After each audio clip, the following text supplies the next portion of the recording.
Hello, everybody, and welcome to Unconventional GMs, the channel where we play one-shot tabletop role-playing games with pace, vim, and vigour. And we are venturing to a realm today, a realm where some bold knights are going to seek the myths, honour the seers, and hopefully, depending on what the dice say, protect the realm. We are playing Mythic Bastionland. I'm Guy from this and the Burn After Running RPG blog, and I'll be GMing this session. I'm going to introduce my players and the knights that they are playing, starting with my co-host, Gaz.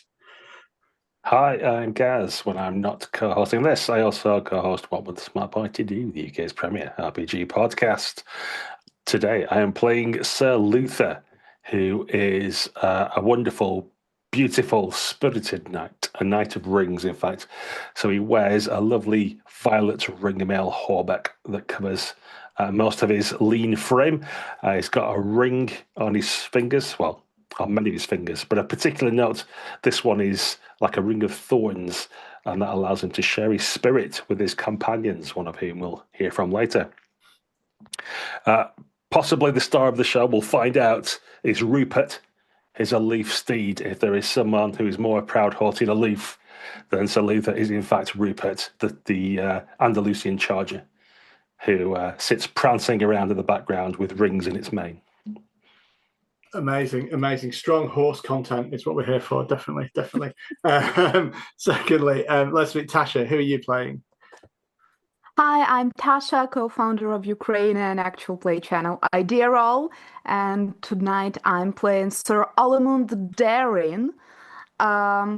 His mother really loved exotic almonds, nuts from exotic countries, but did not love grammar so much. So, slight change of name.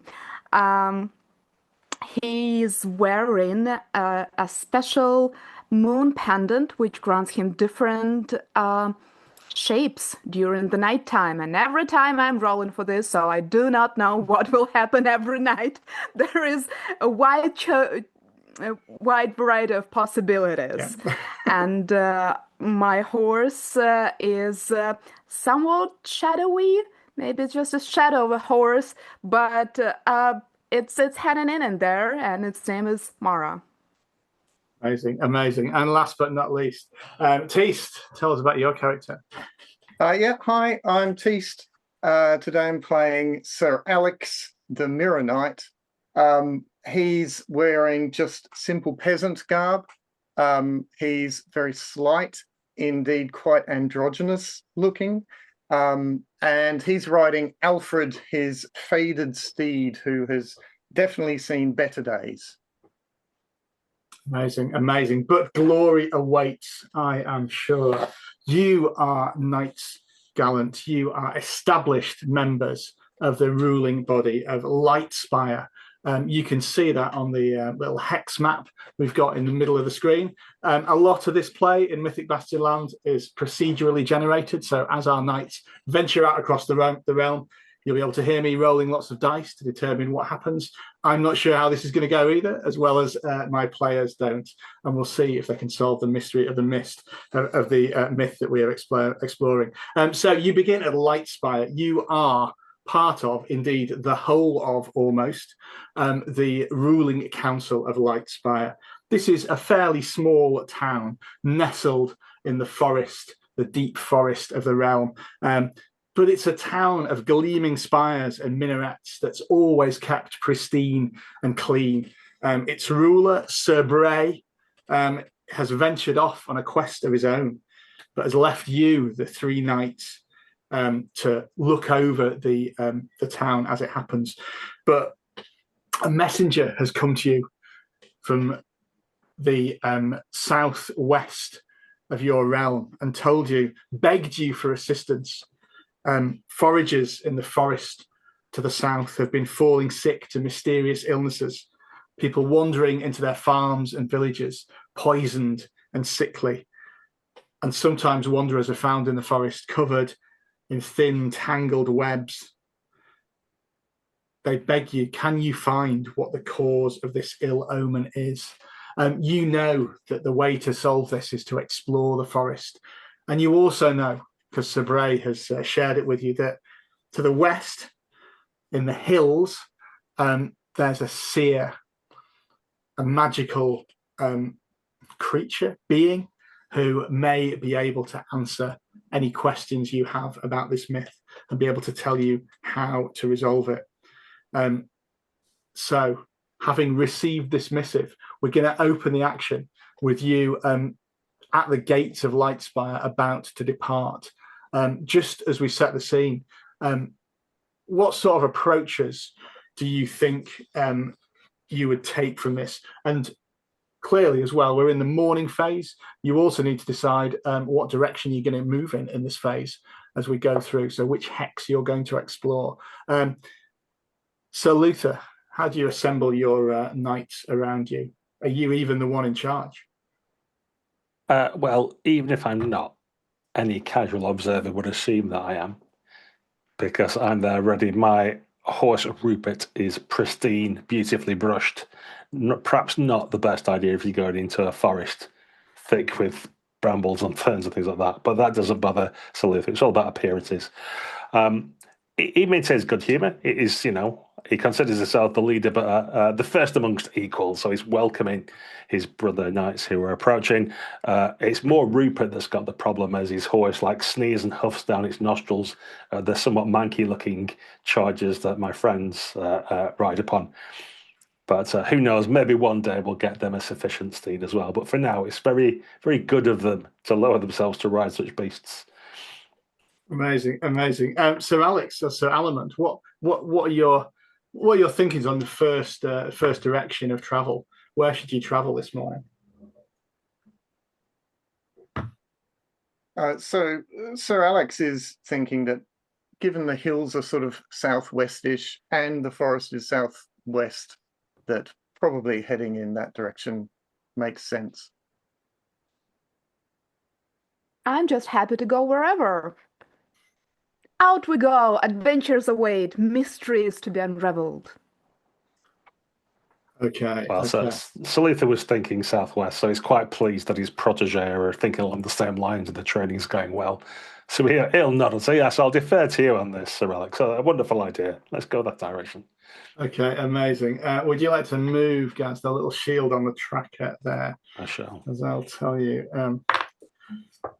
This part of the forest is a little overgrown, and you can see that there's a sort of persistent cloud in the sky this morning as you venture into it. It is hard to sort of keep your way as you switch back across the paths that crisscross this morning.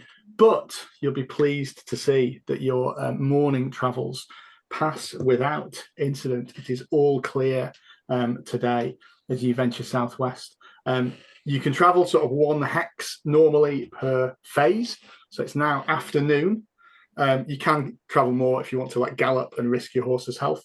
Who knows? There might be reason to do that later on. And so you have ventured deep into the forest, but there's still a ways to go now. What route do you decide to take in the afternoon?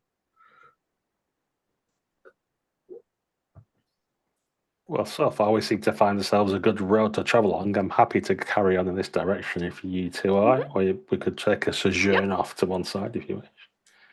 Oh, seems good. Okay, well, while the going's good, then we'll continue in the same direction, and I'll move my little icon for you. Okay, so the cloud lifts a little, and a light breeze blows through. The forest is a little less oppressive here. And as the three of you ride forward, you can see a little sort of copse break in the forest ahead of you, and you can just make out 6 storks, herons, tall birds that are picking a sort of a lump on the ground. In fact, a pair of lumps on the ground. And as you go closer, it's clear that, well, there's actually 3 lumps. There's 2 of them are about man-sized, and One looks around about horse-sized as well. They every so often they cock their heads to the sort of sky and look around, but for the moment, as you have sort of circled around, they don't seem to have seen you. Let's say that perhaps, Alamand, you're the first to notice what is going on here. You have a moment to decide what to do with this scene. To get as close as possible before they notice us. That's when my shadow horse comes in handy because it is very quiet. Amazing. That sounds like we might have our first save to try and get in and see what's going on before that. So in this game, when we roll sort of skill checks, we roll a save. I think that this is probably a clarity check because you will need a keen instinct with your shadow steed to go around. So do you want to go ahead and roll a d20 for me, Tasha, and see if you can get equal to I your clarity? would love to roll a d20. I've got a giant d20. Amazing. And I need to roll beneath my clarity rate? Equal to or beneath? What? Equal to or beneath? No, my giant d20 failed me. It's an 18 out of 13. Yeah, so they do not. I think as you proceed, I think we hear the loud crack of a branch as you step forward, and shrieking and wailing. There's a general cacophony amongst these 6 stalks. You are close enough to see that these are indeed 2 bodies, one of which is wearing, well, it's seen better days, one of which is wearing armor. This looks like it's a knight, one of the bodies, certainly, and their horse. 2 of the stalks sort of spin. They haven't seen the other 2 of you yet, just Sir Alamand. They spin towards you, flapping their wings, in an attempt to sort of scare you off. They're coming close to you. You can see there's like carrion and bits of body out of their beak as they race towards you. While this is going on, Sir Alex, what are you doing? I think Sir Alex hasn't. Almost as soon as he notices that they're actually like bodies, right? And these are just birds. He's going to actually charge up there, maybe from a different direction from what Sir Alamand was coming, but he's going to try and charge up there, screaming and just trying to scare off what he's imagining are just some big birds. To clear them away from these bodies. Amazing. I think that sounds indeed like a save as well. Maybe spirit. So see the 2 that have been disturbed by Sir Alamand look like they're going to stay and get quite violent, but the rest of them look as if they might fly out if they're spooked. So go ahead and roll me a spirit save, Teast. Mm-hmm. Not even 19. And your spirit is less than 19, I'm guessing. Oh yeah. Yes. They're I think at your charge, another pair of them like rear up, and we hear there's this deafening sort of cacophony of shouts. Maybe as if some of these birds have eaten up some of the knight's courage they were feasting on there. They look as if they're going to move to attack you. And we'll just see what Sir Luther's been up to while that's been going on there before we move quickly to our first combat. He had been looking in his ornithology scrolls for a good look at it, but obviously now that's all a bit late. So he's going to charge forward, swinging his long mace and casting about daggers to try and, he'll kill a few of them if they don't flee, basically. He's none of this messing about, straight to the point. Amazing. So I think that, they're trying to scare you off. They're not really expecting the sort of a show of force from you. I think probably you can attack them.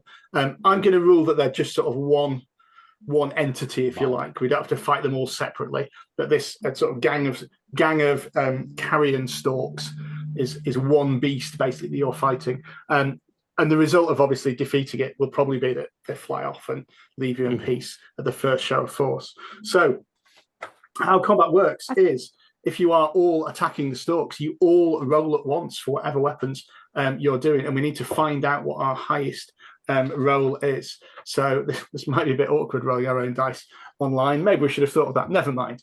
You can all talk of yourselves. Roll your dice for the weapons that you're attacking with, and let's see where you are with that. Well, I'm going to use a smite as a feat as well. I'm going to release my righteous fury at this desecration of a knight's body. Go for it. I'm going to chuck in another dice for that. Okay, yeah. Okay, any offers on your highest dice? I've got 7s on my highest. I got 4s. I've got 6 out of 6. Okay, so 7 looks to be the highest. With the the 6 and the 4s, you can of course discard to perform a gambit if you want to. There are several ones you've got there. Is there any that particularly appeals to you? Let's say repel if we can kind of reduce the numbers. Maybe I literally like polo stick with my long mace and smash one of these. Or one or two of them off into the distance somewhere, or maybe its companion flies off at the sight of such violence amongst them. I'm putting my bow up, and as I'm doing it, the cloak behind me waves as big winds, and maybe they will think that I'm an even bigger bird.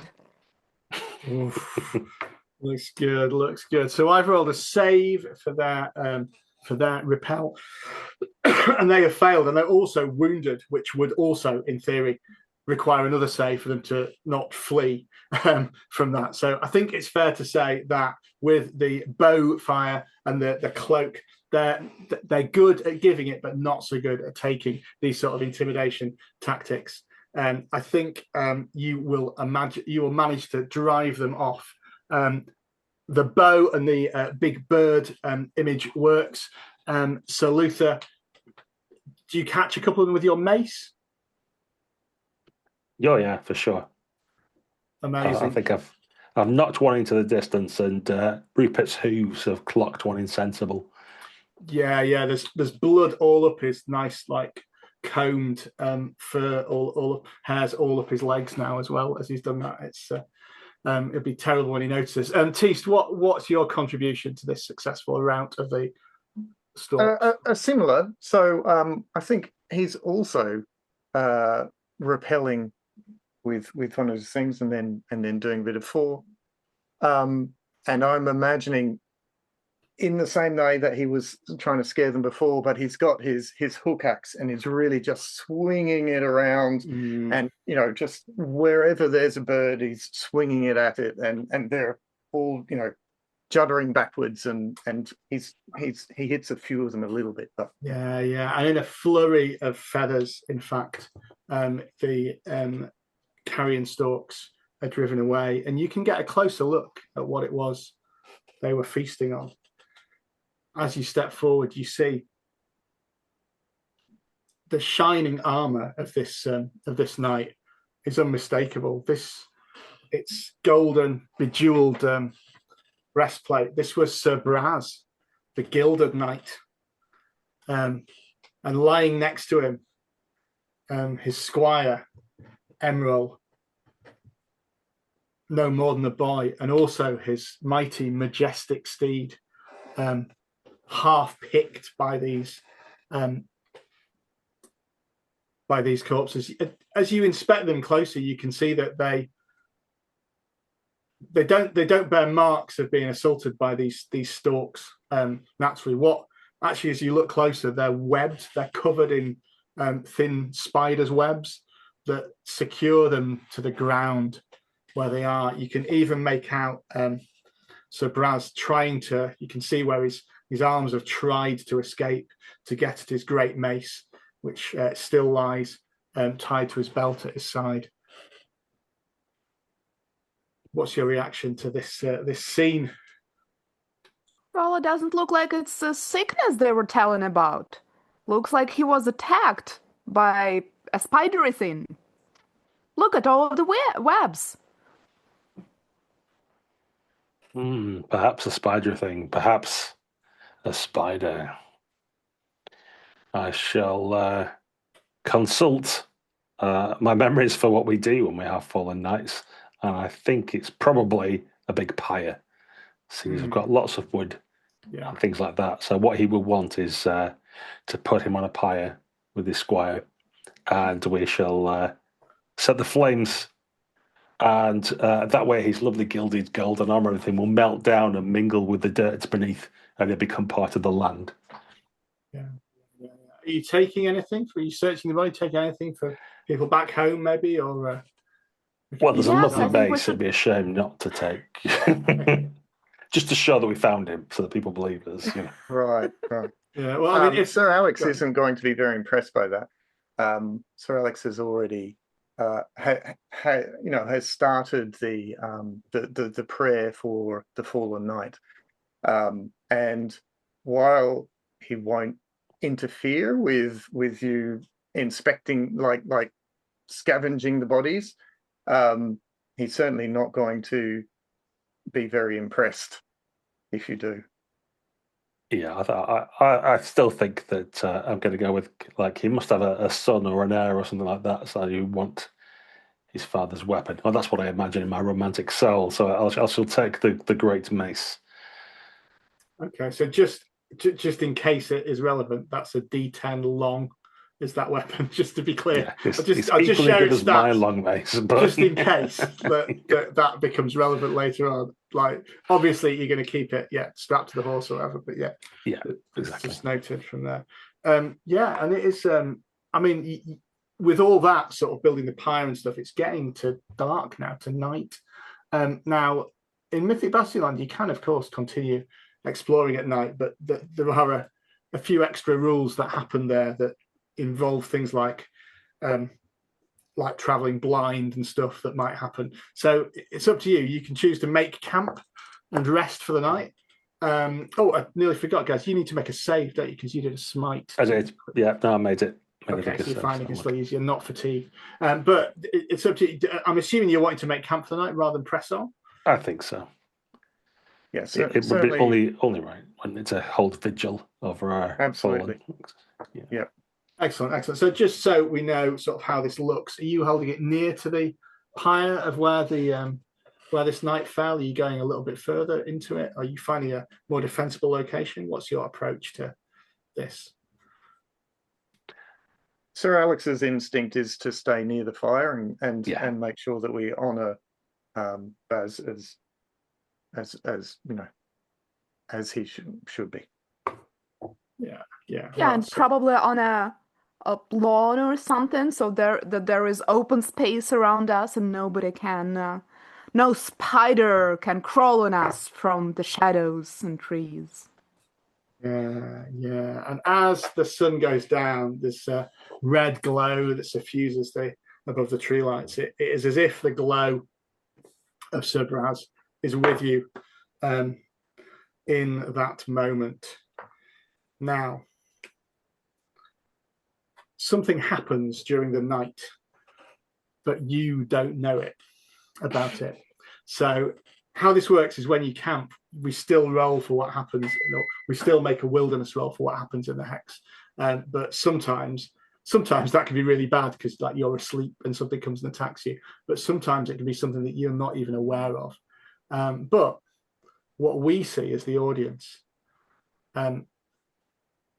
is your camp. You sleeping peacefully, probably with a watch. You've probably set a watch to keep out. You are in the wilderness. The realm is dangerous. You've just found the body of a knight.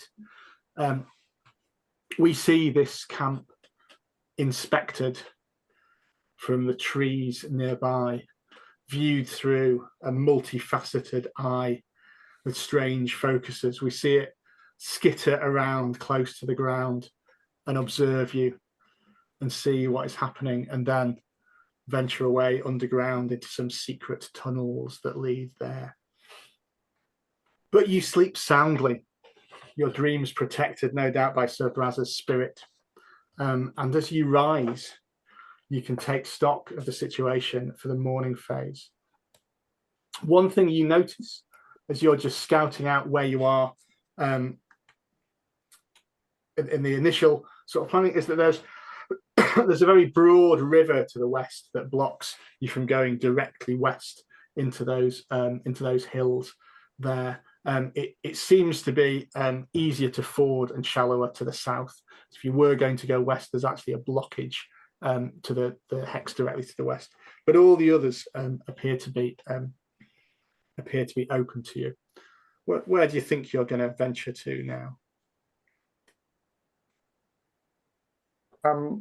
So Sir Alex thinks that we should continue southwest. He's quite interested, like, these are strange happenings, right? And seers know about strange stuff. So if we go southwest, we'll see a bit more of the forest, but also, we can get through the shallower part of the river and maybe go and find a seer. Yes, this fits with what I was thinking. Okay, so you Agreed. go southwest. Let's see what you encounter. Amazing. So as you venture out through the morning, if you want to just move it on the hex map, Gaz, so we know where we are. We missed the montage of me taking Rupert down to the waterside to clean off his mucky hooves, complaining bitterly at how he's managed to get such a mess already. Yeah. As you this part of the forest has sort of, again, it's thick in parts and then empty in parts. There's overgrown glades, and it seems to open out every so often into copses, just like the one that you saw. None of these, though, thankfully, have any signs of bodies or people doing them. The weather now is cool and misty as you step forward, and eerily quiet. Just as you're thinking of maybe breaking for lunch, you come into one of these openings, and the sky falls dark. You look up, and a shadow obscures the clouds, and then you feel a weight above all three of you. Assuming you're mounted, your horses are brought to the ground with it as you find thick webs envelop you. And all three of you and your mounts are brought to the ground and held fast here. And we see from the same multifaceted eyes this scene play out as an 8-legged spidery beast searches through the forest towards this copse. You are, as it sounds like, held fast, and you can just see the shadow of a beast approaching you from here. Let's go to maybe Sir Alamond first. How do you react? You were the first to react last time to this scene, but how do you react to this? I'm not pleased. I thought we were vigilant and careful, and all of a sudden this cloud of webs is not up to my liking. I'm hectically trying to slash through it, possibly making myself even more entangled. Who knows? Well, let's see. Well, anyone, and Sir Alex, Sir Luther, you can try as well to try and break free from these webs. It's a vigor save. If you would like to roll for your steed as well, because they will also need to break free. Ooh, yes, we do. Same. Ooh, even my horse did it. At least you seem less keen to declare your result. Alex Alex can't move. No, he struggles. At one point he thinks that he can almost break through, but he just can't. But even worse, with a 20, poor old Alfred is completely stuck. And indeed, Alex's heart drops a bit as he realizes that his inability to escape is keeping Alfred stuck in place. And is it just you two that are rooted to the spot there? Sounds that way as well. Yeah. Well, I think with that 20, I was going to randomly determine which of the two of you gets attacked. But you see this great beast the size of maybe 2 or 3 times the size of a horse, many-legged, furred, just leap out of the forest onto Alfred. This is going to do some damage. I'm afraid that's 8 damage to Alfred. It goes to his guard first, and then to his vigor. So his guard is blown away, and then he takes 5 onto his vigor of 9, which means he's over halfway. He is mortally wounded.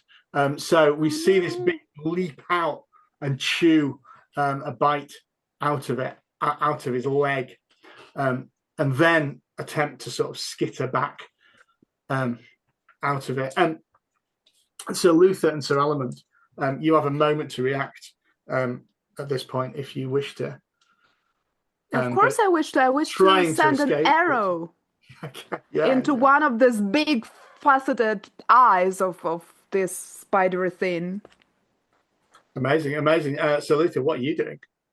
I'm riding around to one side as Rupert bursts out of the webs, probably helped by Alfred rolling around the way, like drags lots of webs off us, so it's quite easy for us to break around. Yes, I'll sweep around the side and try and cut off this spider's exit back into the forest, waving my spiked mace at it. Okay, do you want to roll your weapons? I'm afraid, Sir Alex, you are helpless to watch this. I've got 4, but no gambits. Anyone got any more than a 4 from that? No. Okay, that does just wound the spider, but it's not enough to keep him there as he retreats. Alfred's blood dripping from his weird spidery mandibles back into the forest. You rush after him, but there's no sign as if he was ever there, just as the webs appeared to come out of the sky.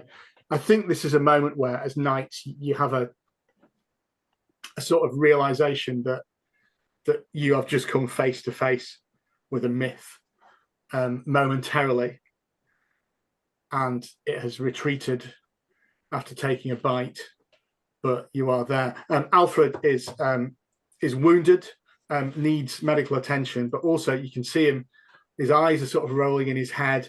He doesn't seem to be able to, some sort of like paralysis is setting in as well. You are able, Sir Alex, to free yourself now the immediate danger is gone. I was going to say that actually instead of chasing the beast, I would like to stay back and help Sir Alex and his steed to free themselves and see what's going on with Alfred. Makes sense. Yeah. Well, as I say, he's got a nasty wound. I mean, it can be, as it's mortally wounded, it can be, you can stabilize him, but he can't get to his feet at the moment. It seems like he's got some sort of paralysis in him. Okay, we've got new most important mission, save the horsey. So Sir Alex is not going to react in quite the way that you expect. Mm-hmm.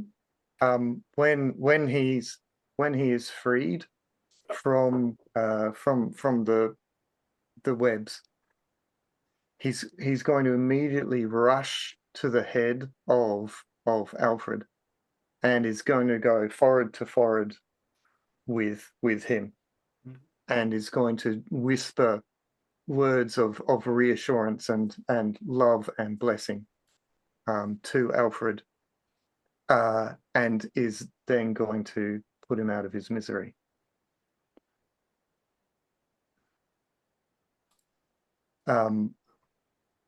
He turns to you, Sir Almond, seeing the shock on your face. And I'm still holding to trying to stop the bleeding on his side with my both hands. And he says, Alfred has returned to me before. I believe he will return to me again. Return from the other world? Yes.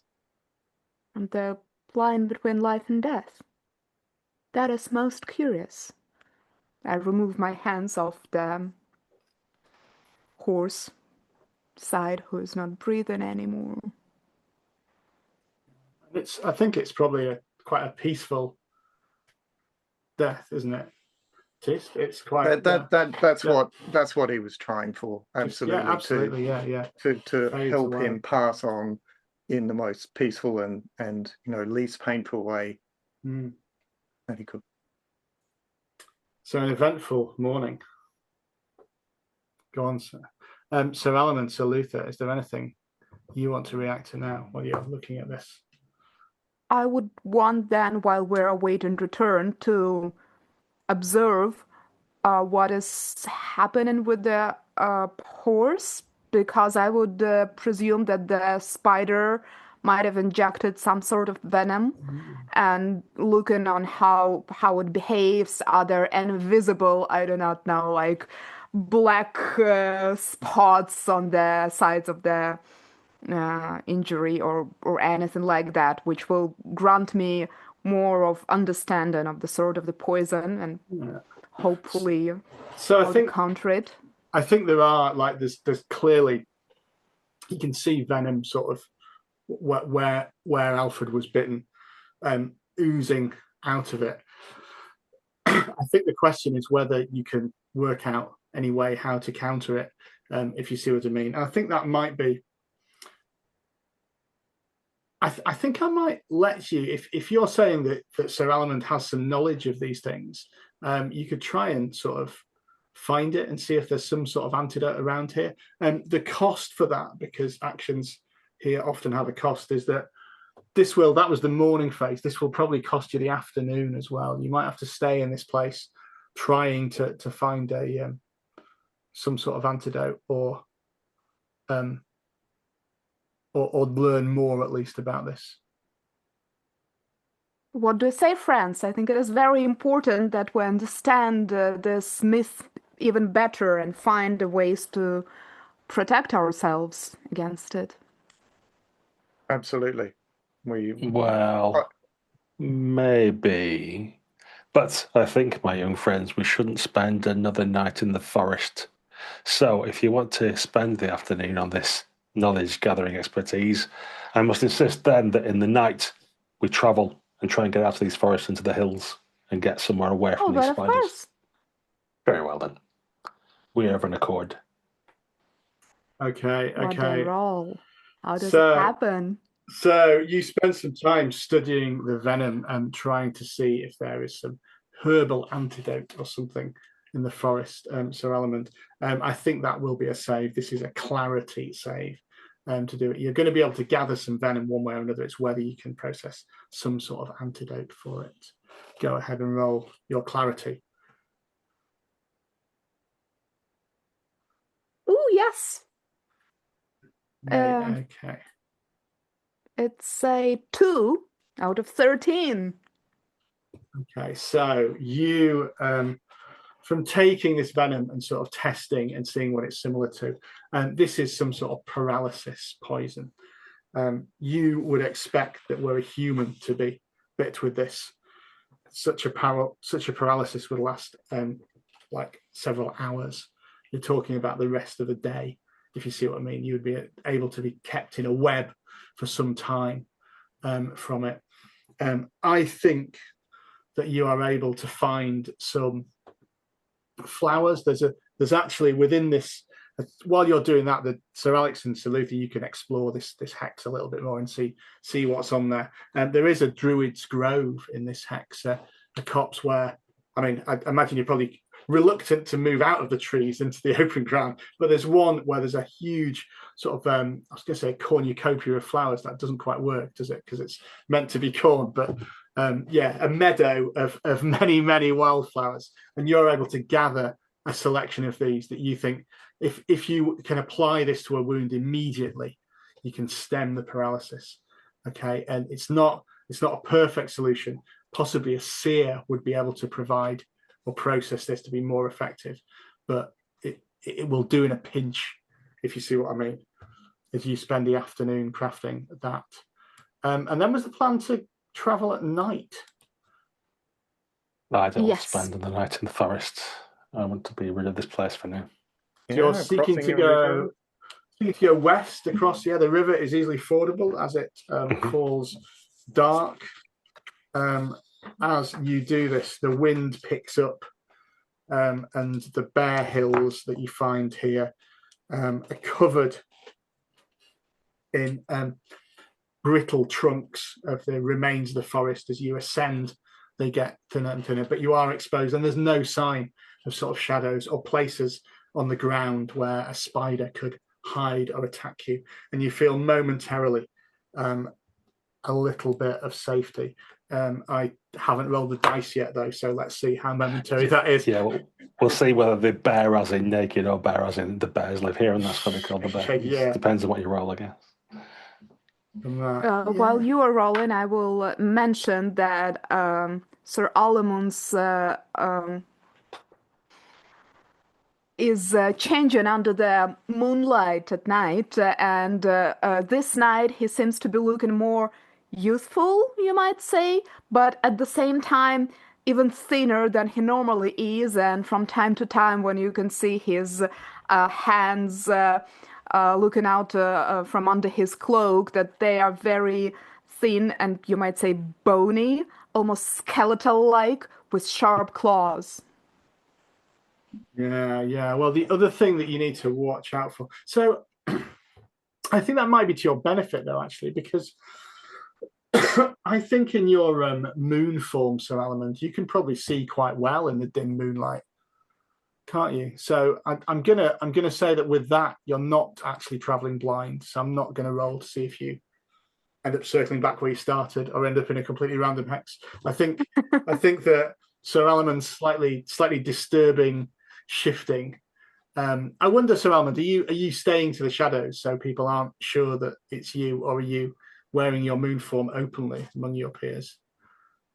Among my peers, of course. It's not our first adventure together. They know I'm a bit weird under the moonlight, but they accept me for who I am, or at least keep their opinions to themselves. Yeah. And with that, you are able to navigate into the hills and climb a little further. You can just make out to the northwest as the sun rises, because it is indeed all clear. You don't encounter any more threats here. To the northwest, there is a tall monolith atop one of the hills that ascends to the sky. You are, though, as morning breaks and you maybe catch a little bit of fitful rest, you are tired, though, and you're all going to lose a d6 spirit, I'm afraid. That's the price you take for traveling through the night. So I'll let you roll yourselves, and then you can't blame me for rolling high. I was 3, and this is a good time to ask. I remember that Sir Luther had this wonderful ability of granting some more spirit to some of his friends. Did you do it this time? Yeah, as long as my partner ring has not slid off your bony finger as you transformed and you still have it, then... Okay, so then it's not as bad. Yeah, as it you're could able have to been. share the spirit. So yeah, Sir Alamond and Sir Luther seem more resilient to this fatigue than you would expect, as if they share some of that. They're able to sustain one another through the Ring Knight's ring on there. And yeah, you can see this monolith to the northwest. It's morning. Are you heading to the monolith? Are you going northeast? Are you going in a completely different direction? What's your plan? Monolith, what do you say? It's a point of interest. Let's have a look. It is getting us away from the task at hand, though. But I guess we need some answers, some help with this. Yeah, we're not sure what the seer is, are we? But the monolith might have some offerings or some clue as to where the seer's located, perhaps. Yeah. Well, as you travel northwest, it is indeed the weather warms up now. It's dry and clear now on these hills without the constant rain that you had from there. You come indeed to the monolith, if that is what you are seeking out. It is just a tower. As you sort of approach it, you can see there's a doorway just open into it with steps going up. You can explore, and they just lead to a sort of vantage point where you can see across the hills and the forest. But there's also steps going down that open into a big circular chamber filled with bones. You can hear hissing from beneath. And there's a sense as you sort of peer into it and think about descending cautiously, you hear a hissing sound. Yes, my knight. Who seeks the serpent-seer? And I think that's where we'll take a little break. Okay. So we'll take a quick break. We're gonna we're gonna take a rest so that our spirit doesn't get depleted, because we don't have magical rings to share it between us. We'll edit it down for you guys at home, so it'll just be a few seconds, and we'll see you back where we'll meet the serpent-seer.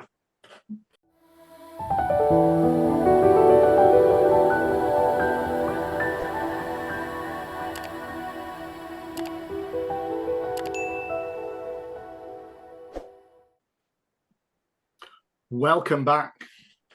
We left our knights in a bit of a pickle, really, having discovered the serpent-seer in his lair beneath the monolith in the hills.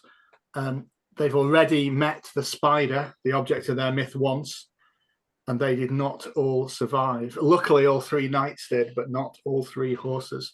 Poor Alfred was defeated by it.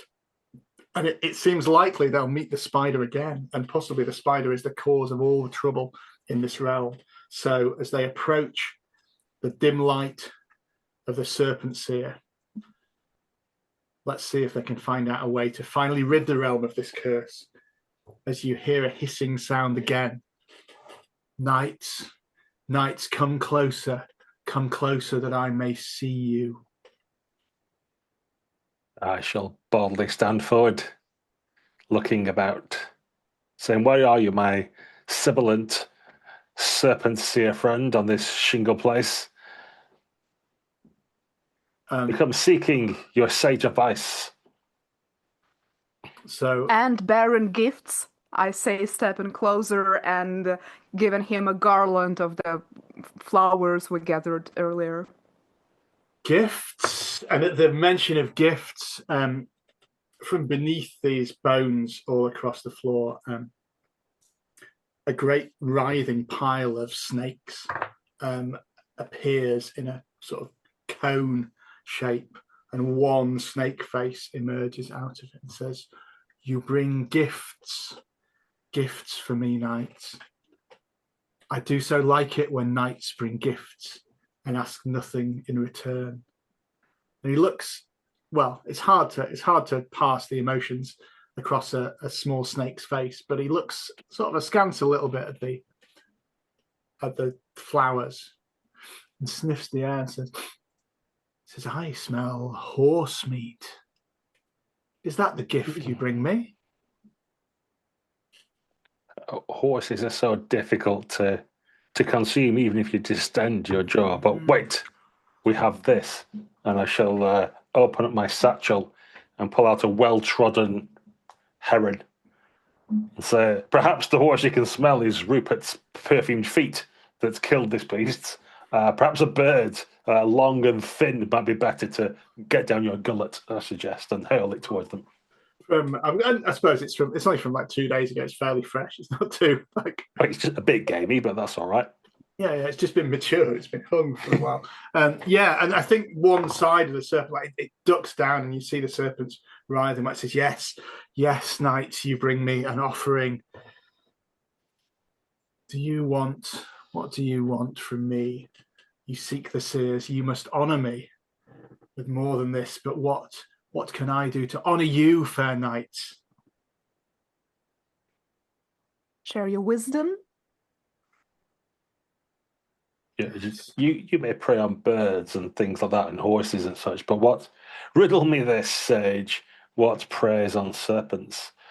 Is it not the ever-hungry spiders of the forest? Do they not trouble you endlessly?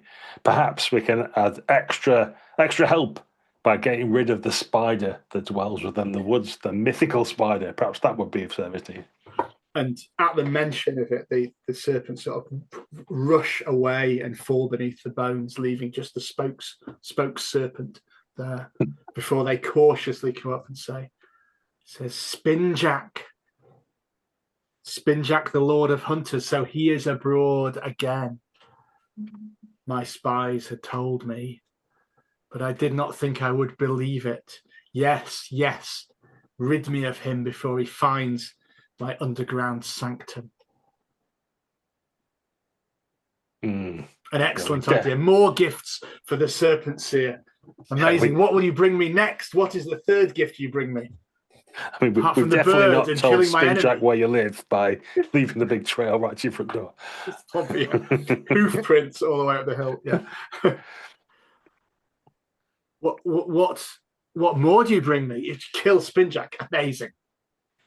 Long-winded scourge of my people. I'll look around to Sir Alex optimistically. Well, given that you love to consume these birds and so forth, then we will bring Spinjack's body to you as an offering. Yes. He can heal himself, heal quickly, but not with all my many mouths on him. I shall devour him. And we shall both be safe. But wait. He looks the three of you up and down. He says, Mirror Knight, Riddle Knight, Ring Knight. Spinjack is a mighty opponent, even for three knights as noble as you. How will you pierce his bristly carapace without the swords of the statues? Swords of the statues? Of what do you speak? You haven't even got the swords of the statues. West of here, there's a ruin. 8 weeping knights facing outwards in a circle. It is many, many years since they were carved, and they are overgrown and dirty. Were they to be restored, their weapons would be fine additions to your arsenal that can pierce the carapace. These 8 once fought the spider and were victorious. They were victorious, but the spider is still here. Yes, he heals. He comes back every few years, but not if I devour him. I shall eat him, and we shall all be safe. Saying that, I look at the gifts he accepted. I look at the flower crown in my hands and putting it on my head. He's not that keen on the flowers. So time is not to be wasted. Bring the spider to me. He lairs. He says he lairs, but southeast of here.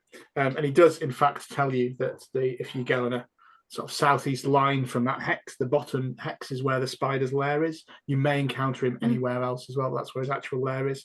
And he tells you where these statues are, which are just sort of west one and southwest one from here as well. It's not quite due west. He says, "Yeah, beware the vexing trees, though. The forest around the spider can shift and confuse people. I've already kept you too long from your quest. Come, you must go." Off we go then. Well, sorry. Wise seer, is there just one more arrow that you can add to our quiver? We know that the spider can poison us, and we believe that we have some flowers that can stop this poison, but we were hoping you might be able to improve upon its efficacy. Says I. Of course.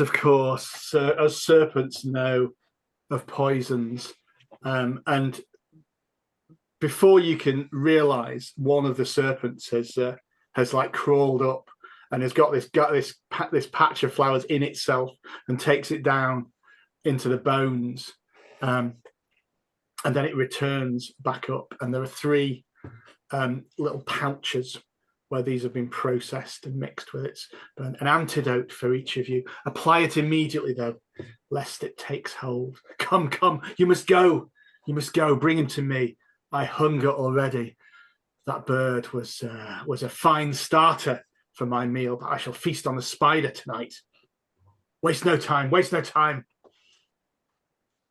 Well, yes, I don't wish to ponder on how a snake processes flowers and gives us some viscous liquid back. So let us be on our way.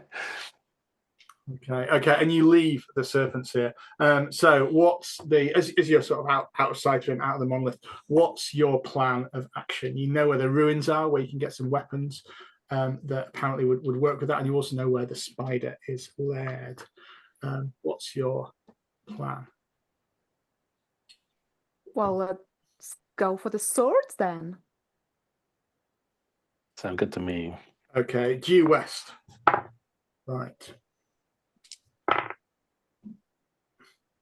Okay, yeah, as you go west, the warmth has dissipated, and it's quite a pleasant, gentle time here. As you pass these hills, you see in the distance, just a little concealed from the road, there's a small sort of pile of rocks, like a cairn, and you can just about make out a humanoid, certainly, stood next to it, just watching over it. It's a little bit away from the road, and this human has like quite a wide head, and as you see it sort of walk around, it looks as if it's just guarding this like cairn. It's got a big swollen belly as well, as it moves a little awkwardly around here. You can continue on your quest or approach it. So, Alamant, you're the weirdest amongst us. What do you think to this thing? I think this is very interesting. We should definitely investigate. This does not look regular. We must protect the realm. Very well. So, Learning as much as we can about all weird and wonderful things we encounter outside helps protecting the realm. Rupert will roll his eyes dramatically as I kick my spurs and driving forwards. So as you sort of move to go up, you hear a shout from the creature. It says, keep your distance. Keep your distance. It waves a sort of curved sword against you. None may approach. We meant no harm. None may approach the clutch. You do not need to mean what harm. you are. You don't need to mean harm. This area is out of bounds, claimed by my master. He waves his fan-shaped sword at you. My master is but the lord of hunters. This whole area is claimed. Begone, go on the road the way you were going before. Leave me be. His clutch must be left alone. He requires peace. Unfortunately, I don't think that we can allow that to happen. I'm very sorry. If you indeed leave the clutch to us, then you can be on your way. But for now, we will need to, command the clutch, as it were. No, I do not think you've understood. You should be gone. This is no business of yours, knights, at all. You need to leave these be and be on your way. Have I not been clear enough? As you can see, he has got this wide head and a big swollen abdomen. Is the sort of aspect that he does. He says, "Go on, be gone. I do not wish to make an example of you or displease my master by spilling blood so near his young."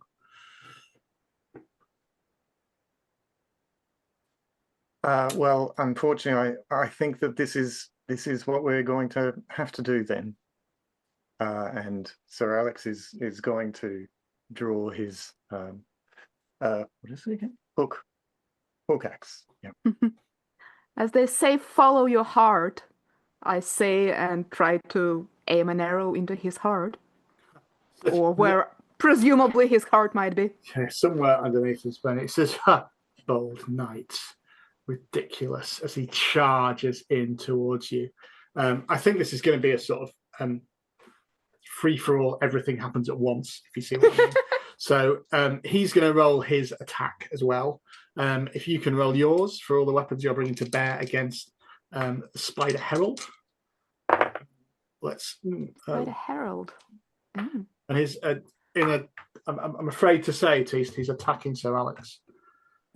Because you were the one who said. Let me just look at gambits.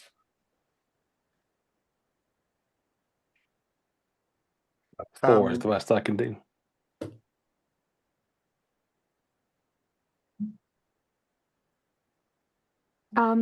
I've got 5 out of 6, so I can do a gambit, right?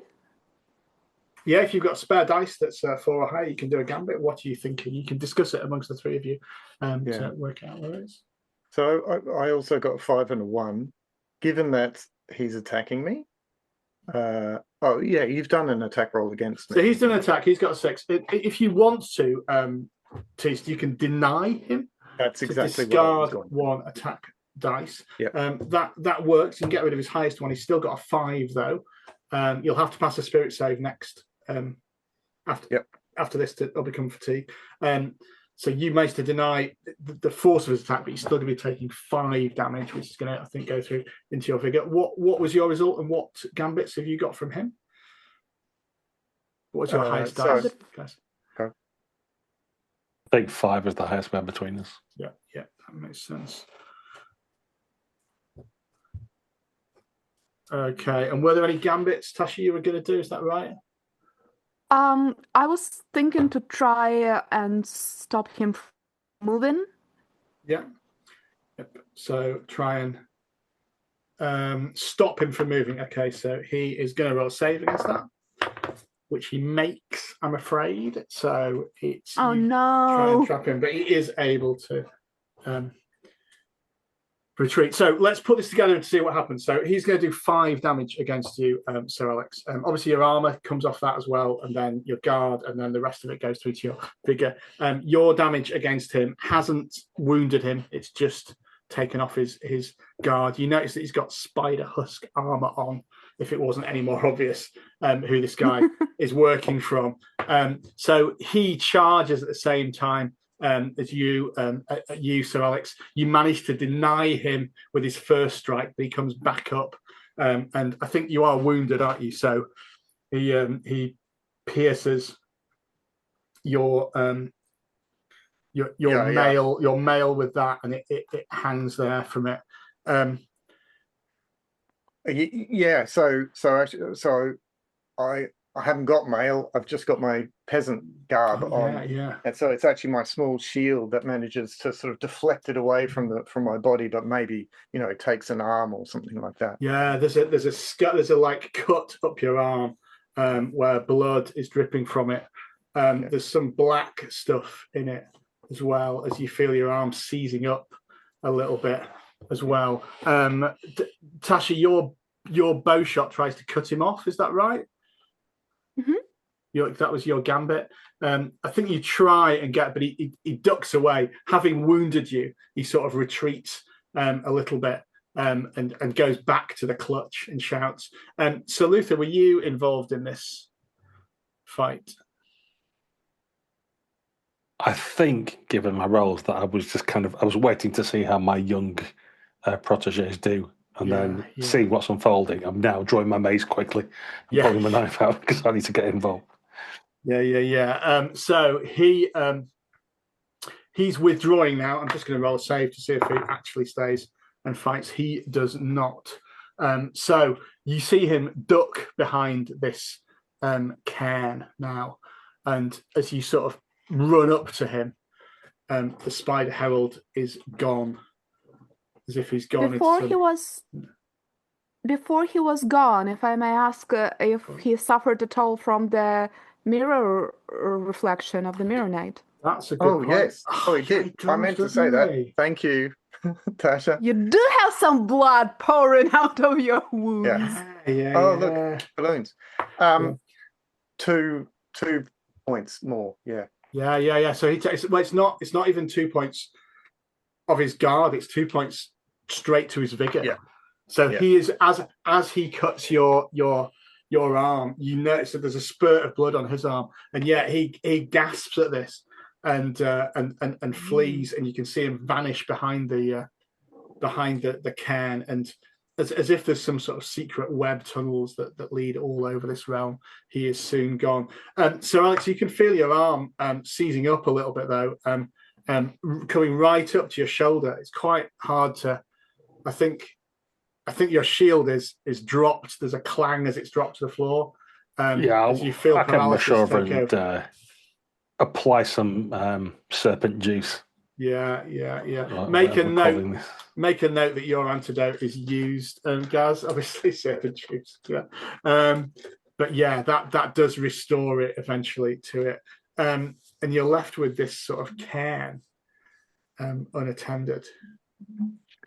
Did you say there was a clutch of eggs somewhere or something? There is. That's what you find inside this cairn. It is sort of hollowed out, and there's a clutch of spider eggs in there. Well, we can't suffer those to continue, can we? Oh, we can make a pretty little pet. Right now. I'm putting my foot down now. I've let you all have the run of the place for a while, but it's going wrong.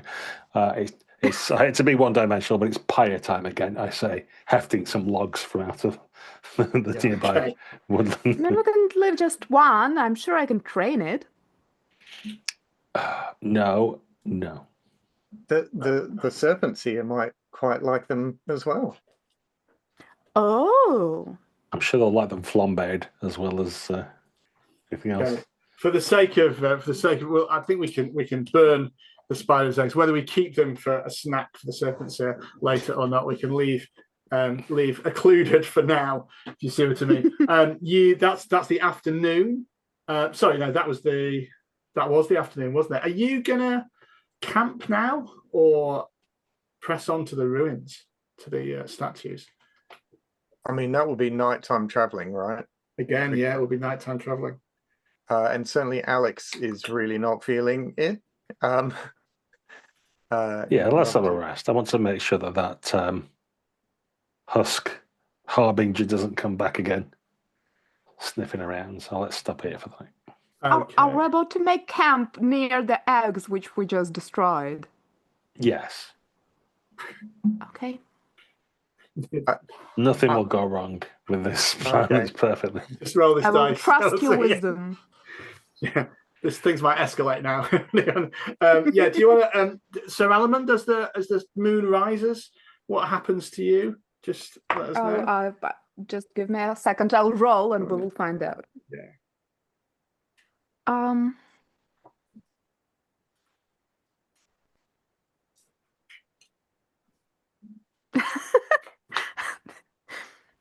It says muscular and amorphous. So this night I'm much bigger, and so you cannot quite figure out the form of my body as the embroidered cloak covers it, but I do look very muscular and dangerous. Amazing. My attack also increased. Yeah, and all of that is useful for a night that passes without incident. Tis, you may be wanting to know how you recover vigor. The answer is not what you're hoping to hear. You need to find a remedy to do that. You don't just recover it. You do get your guard back at the end of a fight, though. And although you did a gambit, whether or not even if you were fatigued, you're not now because you've had a decent night's sleep. The same for spirit. So are you pressing on to the statues? Mm-hmm. Mm. Amazing. So this morning is drizzly and wet, and as you step down from the hills into the bog beyond there that opens out, you can just make out the coastline in the distance. You can see there are some specks. You've got enough information to find where these statues are, and you do indeed come across these a circle of 8 statues. They are deep in the bog. As you sort of squelch towards it, your horse is looking for firm ground. These statues are buried sort of waist deep in this and covered in lichen and moss and everything. You can just make out that maybe they do have like actual metal swords and shields that are below the ground, but they're going to take some digging out, really. This bog reminds me of when I first lost Alfred. We were lost in a bog just like this, and he was caught and couldn't extract himself. And these statues remind me of that time. Can we use feats on clearing the statues?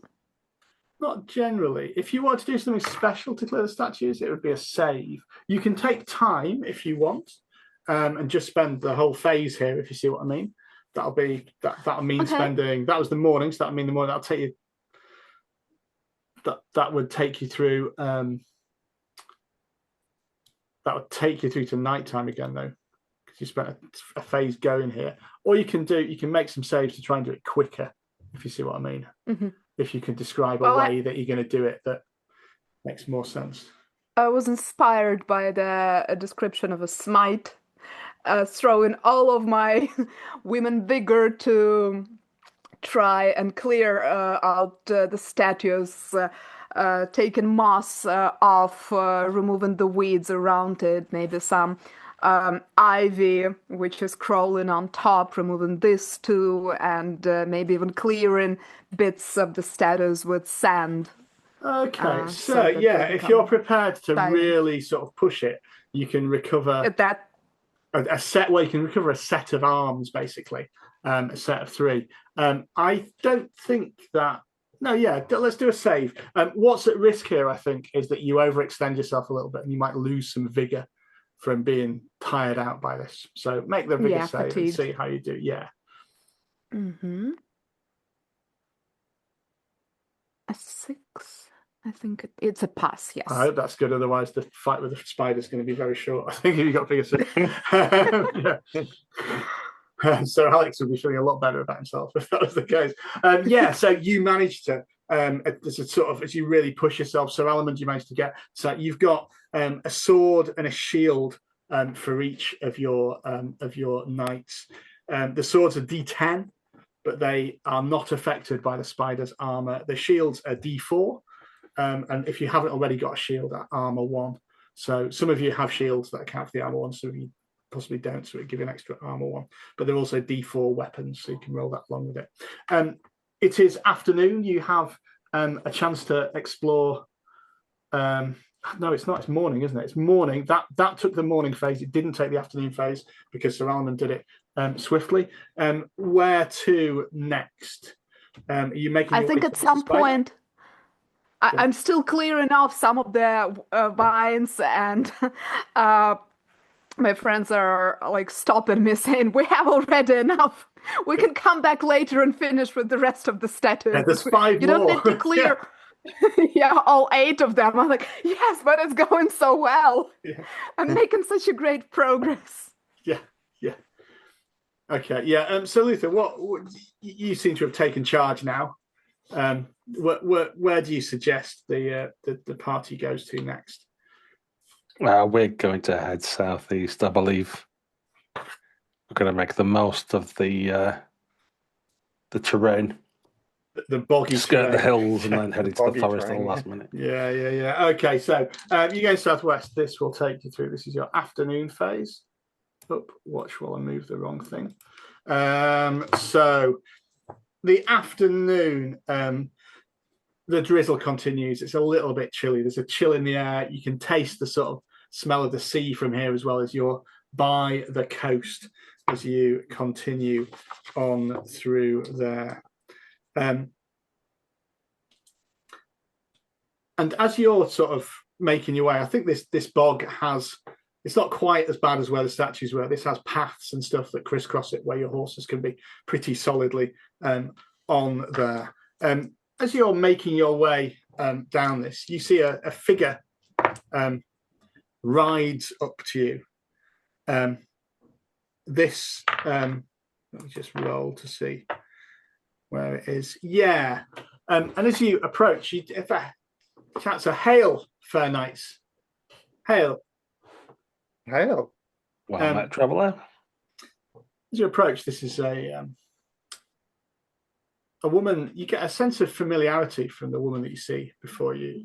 She sits atop her horse, but has her left arm in a sort of sling, and has sort of mottled skin and spiky, bristly hair on her head. Not like human hair, just as if it's going straight out from there. Looks quite unusual and has a bit of an odd aspect to it. Says, hail, fair knights. I think we have met before in a different aspect. Please tell me of your deeds and prowess, each of you. Are you as noble as I have heard from my brethren? Indeed, we are. None as noble as my steed, though. Isn't that right, Rupert? And I'll give him a hearty slap. Yeah, thanks. What is your greatest deed? You should each tell me. My brethren have told me so much about you, but you should tell me that so that I, Ulskip, the Spider Herald, may know.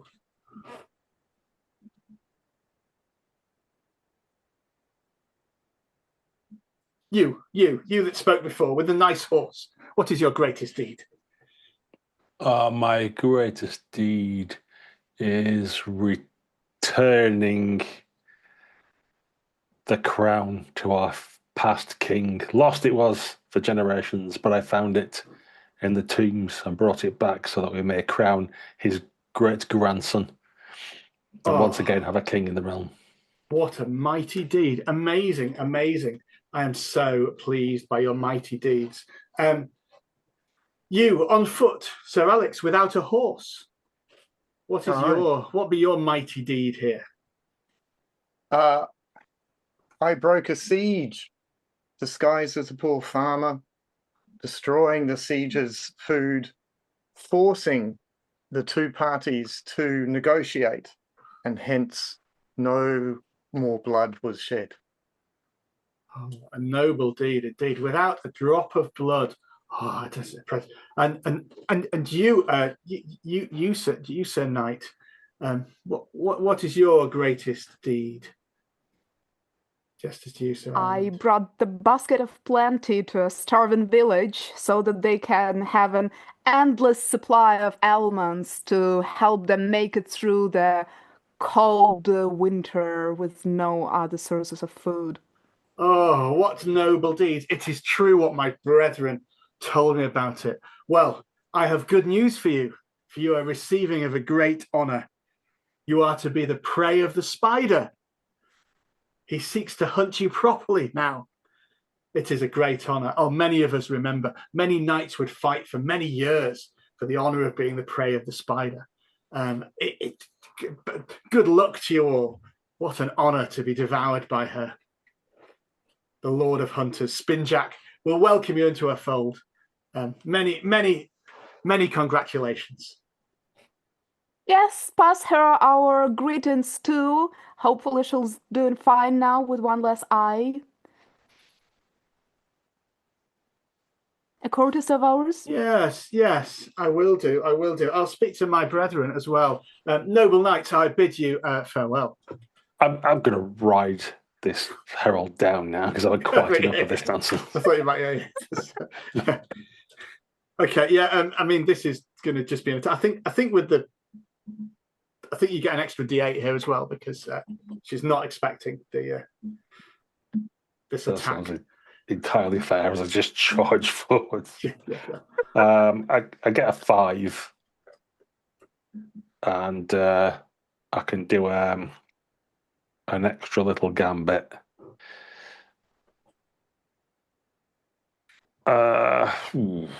I think, the target's unable to move. I'm basically going to pin this herald in place so they can't run off and go and tell anybody anything. They'll be stuck here with a lance in the side. Yeah, I mean, you've done that, and she is mortally wounded as well. Do you want to just describe how you do that and what state you leave her in, pinned with a lance? Yeah, I think it's exactly.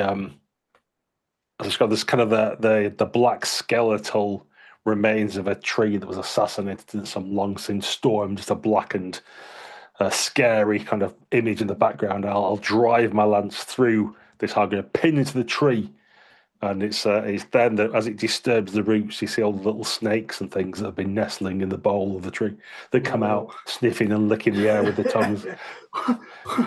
What? Oh, but it's not the snakes. It is a great honour. She's like coughing up blood now, and this black ichor. You notice by her side there's the same fang sword that you saw on the other. Was it her in a different aspect? Was it her sister, as she said? You can't tell. It might be unnerving if we didn't have Sir Malamond with us, who kept changing forms every night into weird, wonderful things. So only 2 forms. This seems quite normal. We're quite happy about it. Well, and indeed, there is just going to be 2 that you're going to witness as this.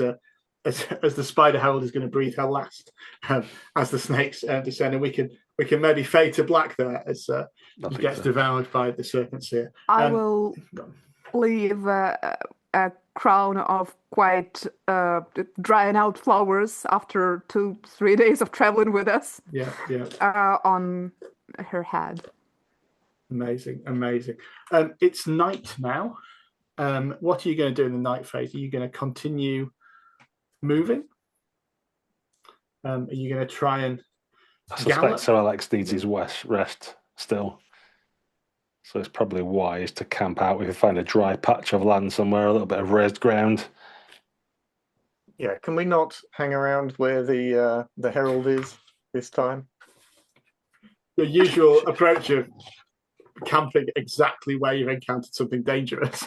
Yes, but we're here to make the world less dangerous, so we have to act as a lightning rods for all the danger in the land, basically. That's my view. Yeah, we'll move a little bit off then. Okay, well, I'm pleased to tell you that the night passes without incident this time. And very well then, because this night I was stretched and hideous. Yeah, there's strange shadows around the campfire. It's as if something strange has happened from there. Amazing. When it comes to morning, where are you venturing now? What route are you taking to the spider? By the hills, by the bog? I'm quite liking the bog. Don't know how you guys feel. I hate the bog. I really hate the bog. All it has is bad memories. But did you not recover your horse? Maybe. Once I was out of the bog. I was thinking it might appear to you in the bog or something.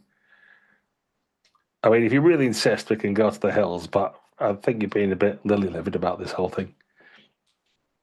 I'm walking in it. You're not. Yeah, I look down off my large horse. I could see how it would be more distasteful if you're down there. Yeah, okay, fair enough. Let's go to the hills then. You venture up to the hills. Amazing. Let me just roll some dice to see what happens. These hills are covered in sparse crags, and it's dry and warm again this morning as you venture over them. You can see even the weather is shining on us. The hills are just so much better. Yeah, and you again. It is all clear. It passes without incident as you move across these hills towards the forest, back to the forest. Are you going east or southeast now?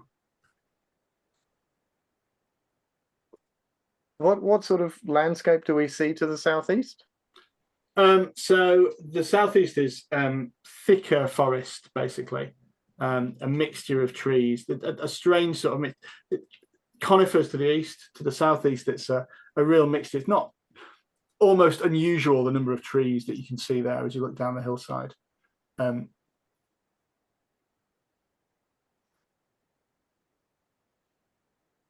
What do you suggest, Sir Element. Sorry, I was just going to ask Sir Element if you knew which was best for almond trees. Almond trees? I think it's probably Yes, to the I'm an southeast. expert. Almond nuts come out of the baskets made of the ivy. Where do you reckon ivy is more common to grow? Oh, definitely southeast then. Okay, With yeah, no southeast. provisions, we could use some nuts.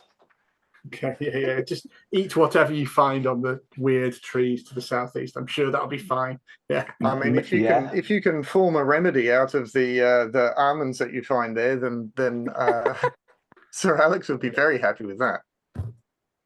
Okay. We may even find some of the mythical pecans, which are a bit like walnuts, but slightly different. I've heard. Yeah, But I've never seen one. I've never seen one. No.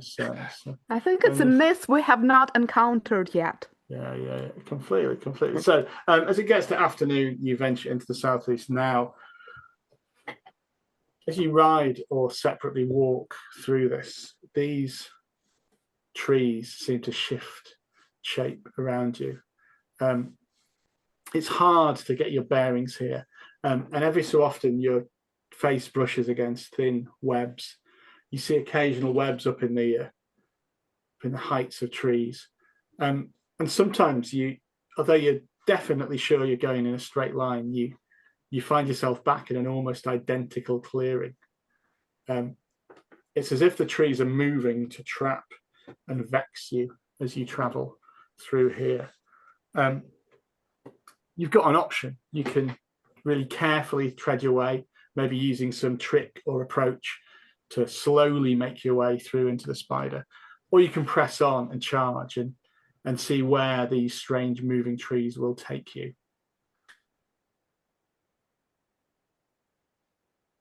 It'll be night soon as well, to add that to you. Well, we can just make a camp and wait for the spider to come and prey on us. That is also while an option. we're to be clear. well rested. Messing about, yeah. Yes, let's. Sorry, if it comes at night, Sir Alamand, you might be able to help us out a little more if we're lucky. Ooh. Well, it's almost like rolling the dice. You never know if it's going to be better or worse. It's almost exactly like rolling the dice, isn't it, Sir Alamand? Yeah. Okay, I think we should bait the spider in. Let's pretend like we're tired and exhausted and can't carry on anymore, and listlessly hang around the camp.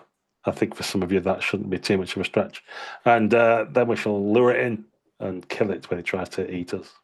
Okay, this sounds like... Go on, sorry. I was just going to say, if Sir Luther, you're thinking we should lure it in, we could spend some of this time, putting in some spears or stuff and try and fortify this small area, perhaps. Yeah, and like weaken some of the branches so that when he tries to scurry across them, they collapse beneath it, that kind of thing. That all sounds good. I think we're going to need some saves to see how well this goes. Setting the traps, which I think will give you advantage in the first round of combat, if a combat happens, who can say, will be, I think probably is clarity save. Baiting, I like, so there was a thing about appearing that you were listless and tired and arresting. The spider is clever and shrewd, and you're going to have to trick it there. I think that's probably a clarity save as well for somebody else to do. Probably not the same person as well, I'm going to say, to save you just spamming the clarity expert. But yeah, does that sound right? Who's setting the traps and the snares? I'm just a farming boy. Yeah. Well, I'm happy to do one of them, obviously. I can do the other. Okay. Would you like to pick which one each of you are doing, please? Which would you I'll prefer? do the traps. Okay. So Alamand, you are laying the traps for him. Make me a clarity save. See how that goes. Yes, I pass with a 5 out of 13. Amazing. So you have some spears set in the ground. You have weakened the branches above, and you've maybe cleared some space in the hope that the webs won't have anywhere to get perched on. You maybe found some loose bark to put them on. I'm also leaving some of this. How do you call them? The loose ropes, and when you step snares, in it, it tightens. Hopefully, at least one of the legs of the giant spider will be caught. Yeah. I mean, one leg it'll be fine, but there are a lot of legs for it to stand on, I guess, aren't they? So eight more. Well, it's 4 times more likely to be caught in a snare. You'd hope. Well, that is that many more chances of it getting into it. And so, Luther, can you? This is appropriate for you. Can you feign being listless and tired, and not? Can you get your horse to feign being listless and tired and needing a rest? Yeah. Despite looking so healthy and like. Right. Yeah. Oh, I've passed my save. So yeah, it's largely me trying to get Rupert to look messy. That like exhausts me. So I do look quite tired and I'm covered in sweat and dirt by the time I've finished, as he struggles and fights against it, as I'm swapping blankets off the other horse and putting them on things, and he's getting very upset about it all. Makes a right mess of the camp. There's stuff everywhere. I get dragged around a couple of times, but by the end of it, it does look like we're in a right mess. Yeah, partially because we sort of are. I do think that Sir Alex is sort of sitting on a rock, covered in mud, his arm still weeping a bit, having walked all day, thinking, "What are you doing?" Yeah. It's actually more impressive. Amazing. So, with those successful saves, so Alex, are you just sitting and waiting and doing that? Is there anything you'd like to do to prepare to bait this spider trap? I think the only thing he's maybe doing is to increase the bait chance or something a bit. Is he's been trying to just squeeze out whatever poison was left in his arm, and is just sort of leaving that around the place as a bit of a smell to bring. But I don't think mechanically it's just. Yeah. And the sun goes down. Sir Almond, what happens to you as the night falls? What form do you take? We will find out. Yeah, just give me a second. Oh yay, it's muscular and and hideous again. Look at it. Yeah. So as you shift into your moon form, almost at that point, as night falls and you appear to be listless, I think possibly. Oh no! Last time it was muscular and amorphous, and this time muscular and hideous. Yeah. So Almond slightly undermining the everyone looking exhausted and tired, turning into this huge monster, basically. But indeed, there is. There's the slightest hint of a shadow over the moonlight. And then bursting out of the forest, coming on the weakened branches, bursts out this huge spider that you have seen before. You recognize Spinjack as the killer of Alfred from before. And you hear a voice that echoes around in your head, 8 ways, like 8 voices at one, saying, kill my eggs. Destroy my clutch, would you? You shall die. And leaps upon the 3 of you. We're all going to roll dice at once for this. So select your weapon dice and work out what's happening. I am going to be I think I'm going to try and be fair and see who it attacks first, because and it's so. I like you saying that. It's like it's unusual. Yeah. I'm actually going to try and be fair. Good news for you. Bad news for Spinjack. Okay. I am going to try and smite against the feet. I'm looking at 6s are my highest dice. Anyone beat a 6? And now I've got a 5. I'm at 5. Okay, so are you wanting to use any gambits with those 5s? You can always bolster it for +1 damage if that.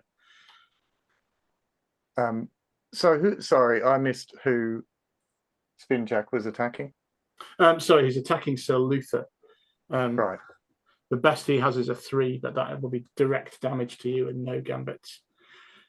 Yeah. So as a gambit, I'm going for extra damage, so I'll make it 7 damage.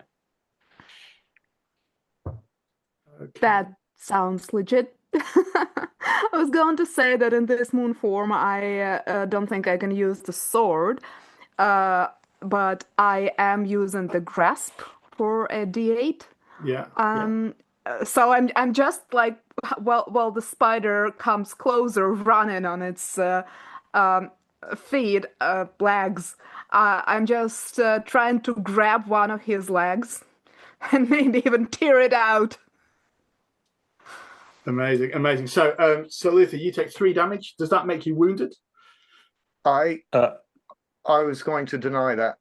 Okay, yeah, you can do. You'll just take 2 damage then, Sir Luther, because he has got more dice from that.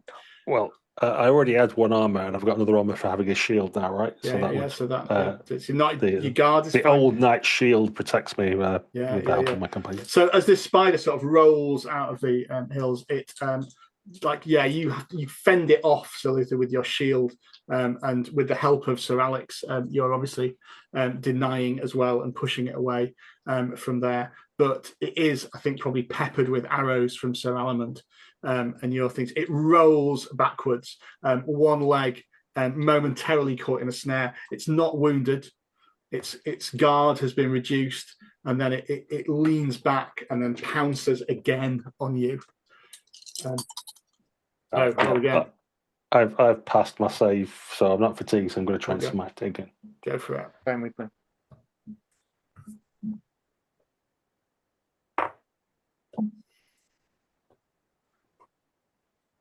A 5 is as good as I get. 8. 8 might be the highest then. Any advance on 8? I have 7. Okay, so 8 is the highest. You can do a gambit. So Luther, bad news is it's attacking you again. It has 9 damage. It's going to inflict on you. That's more beefy. Yeah. If anyone wants to deny or use a deny, you can knock one of its dice down, and that will reduce it slightly. Can I can do that and still do my attack of 8, right? If I do the deny. Yeah, you can do it. Did you make a save when you denied before? I did make it. Yeah, you made it. So you can deny again. So you can take one of its dice again. I'm afraid it's still 9 damage though. You've reduced it slightly, but it's still 9 damage. It rolled very well, and it's 3d10 attack. Unless, could my other companion also deny it to try and take another dice? Yes, of course. Okay, that's just 6. That's just 6 damage then for Sir Luther. Do I need to pass some sort of... Yeah, you need to roll a save. Is it spirit, I think, to check whether you can do it again. It automatically works, but you have to see whether you can do it again. Oh, spirit. I passed! Yeah, so which is quite hard because my spirit is not very high. Okay, so you're just taking 6 damage, Sir Luther. How much damage are you inflicting on this thing? I inflicted 8 with the sword. I'm imagining, that Alex runs in and as he can and takes advantage of the fact that the spider is attacking Sir Luther, and and hacks at the legs, which stumbles him, and so it can't attack Luther, but also does some pretty serious hits. Yeah, and the sword cuts true into it. Black ichor spurts from one of its legs. I think even you might slice a leg off. It's still got 7 more though as it skitters back and says, "No, you shall die, you the weakling. I took your horse. I'll take you now." As it charges in again, it's going to attack you now, so it's because you've hurt it.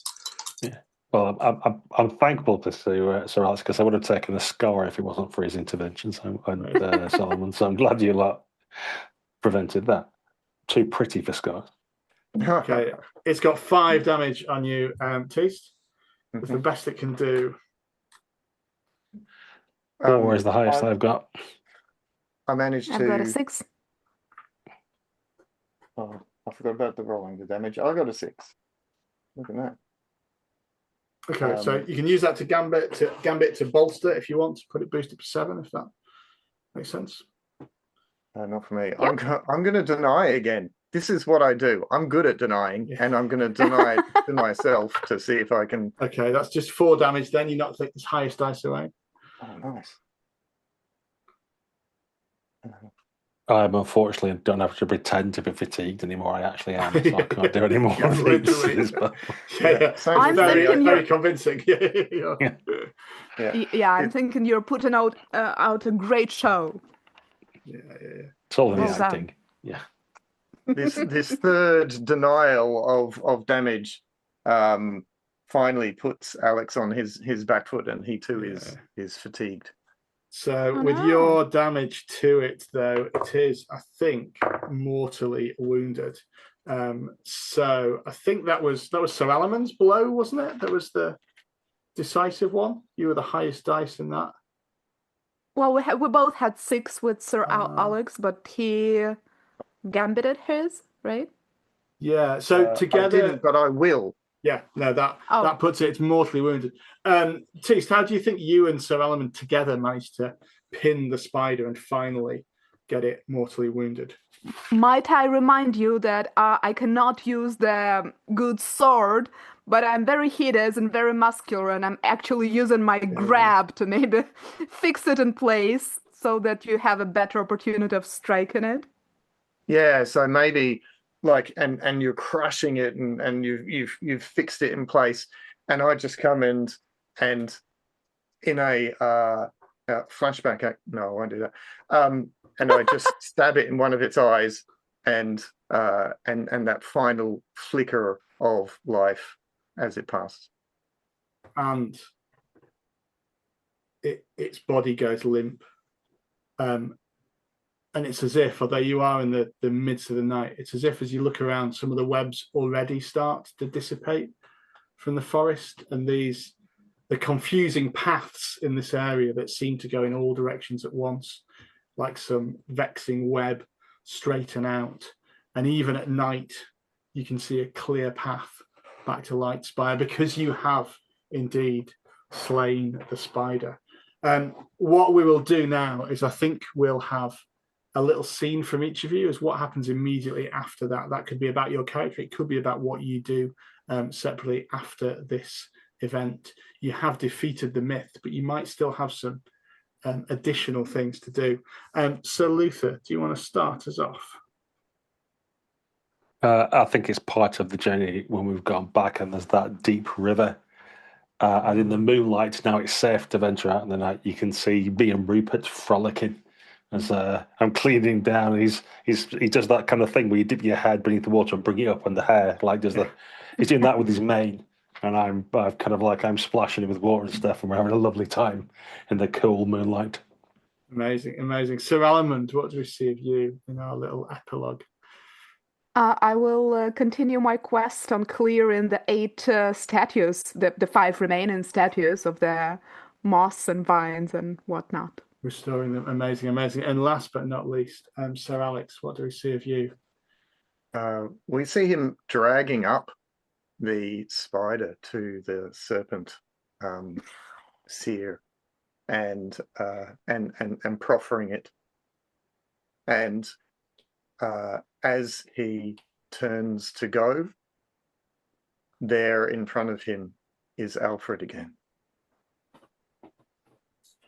Yeah, returned yet again. Amazing. Thank you to my player knights for playing this. Check out Mythic Bastionland and all of Bastionland presses and things it does. Hopefully we've showcased it does something really clever with procedural generation and sort of weird mythic omens that never quite add up but somehow cohere together. Check out Burn After Running, my blog. Check out Idea Rolls, actual plays. Check out What Would the Smart Party Do podcast. There's a seminar and an interview dropping on that soon, isn't there? That may already, by the time this is released, may already be out that people can check out. And there's lots more there. always appreciated on our channel if you tell people about it, like and subscribe, hit that bell. It all helps the YouTube algorithm omens to benefit our myth, so that we can become seers of the realm and become knights gallant instead of knights errant as we are now. So we really appreciate that. Thank you for watching along. We will see you in a couple of weeks for another episode of Unconventional GMs.